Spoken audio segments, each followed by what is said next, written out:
Hi, it's Steve. Today we'd like to show you how to change the detergent drawer handle on your front load washer.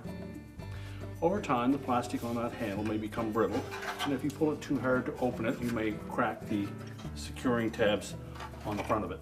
It's a really easy job to replace though, so let me show you how we do it. Now if the handle is still intact on your drawer, we need to remove it first. So pull it out till it's full extension and press down on the release tab to allow it to come the rest of the way out. You may wish to remove the fabric softener insert and the soap powder insert so that we can flip this over. And once we do that, we'll see that there are 3 tabs on the bottom side that engage the bottom of that handle, as well as 3 more that are on the top that are a little harder to access. So if it is still attached, to remove it, we're simply going to press down individually on these tabs. Just pivot it and pull it away.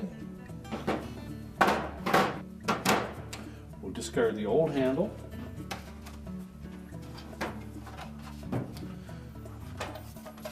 Take the new handle, line up those 3 top tabs into these slotted openings.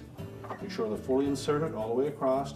Then we're just going to pivot the bottom into position and make sure all 3 tabs engage.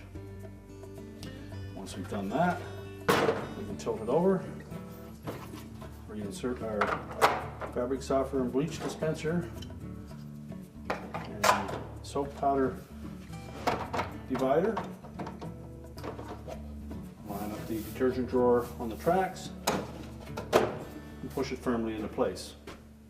And your repair is complete.